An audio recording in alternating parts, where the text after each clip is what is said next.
The letter arrived on a damp afternoon, its edges curled and brown with age. It bore the faded seal of the Larkspur estate, a place entwined in whispers of bygone glory and ancestral secrets. Elise sat at her kitchen table, the scent of brewing chamomile wafting softly around her, as she read her late uncle's letter announcing her inheritance, a grand mirror, ornate and heavy with history. The mirror had long been shrouded in mystery, its frame adorned with intricate carvings of entwined serpents, their eyes glinting with an almost unnatural gleam. Elise felt a shiver trace her spine, but curiosity, tempered with the warmth of familial duty, pushed her to collect her new possession. Upon receiving it, she placed the mirror against the wall of her bedroom, the polished surface gleaming like a portal to a forgotten world.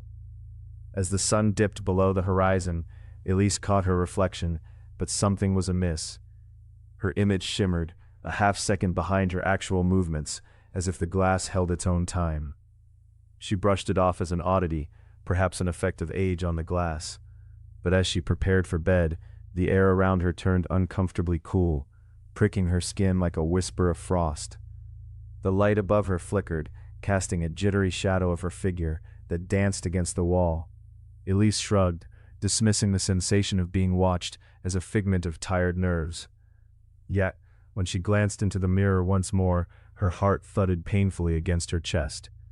The reflection grinned at her, an expression unlifted from her features, as if something buried deep within the glass had awoken. The nights unraveled into a twisted routine, an almost unholy dance. Elise would approach the mirror just before the sun bid farewell, and every evening, the figure behind the glass became increasingly menacing, the smile now stretched into a grotesque rictus that echoed her own apprehension. Sometimes in the stillness, she could swear she heard low, guttural murmurs seeping from the mirror, like a distant conversation in a foreign tongue. One evening, with courage born of desperation, Elise grasped the edge of the mirror. Its cold surface throbbed beneath her fingertips, alive with energy. The air thickened, and she leaned closer, entranced. She barely noticed it then, but the room grown utterly quiet, leaves outside frozen against the chill, as her breath fogged the glass. In this intimate dance with the glass, something shifted. A moment of shock passed when Elise's reflection stepped forward, a second skin of her own desires and shadows. The figure in the glass reached for her, fingers stretching, as she stood seized by fear. But in that moment she understood, this mirror held not just what she could see, but all that she wished to ignore, her hidden fears and unresolved regrets, clawing their way to the surface. With a surge of will, Elise stepped back, breaking the tether of the haunting image that had bound her. The figure blinked, its grin faltering as the sharpness of reality crashed back in, leaving only her pale reflection behind. Flustered, she spun away from the mirror, her heart racing in her chest. In the detachment of it all, an eerie silence brooded, leaving her with the unsettling knowledge that whatever energy held the mirror's truth also hungered for her soul. After that night, Elise made a decision. The evening air rattled against the window panes, carrying with it an inkling of the supernatural.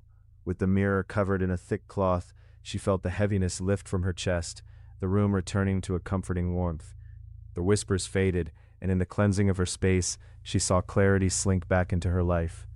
But before she sealed the cloth with a final knot, she forced herself to gaze into the mirror one last time. The reflection was still there, familiar yet estranged, but now, instead of the swirl of otherworldly malevolence, she only saw her own pale reflection, staring wide-eyed, with memories of fear that would fade but never die.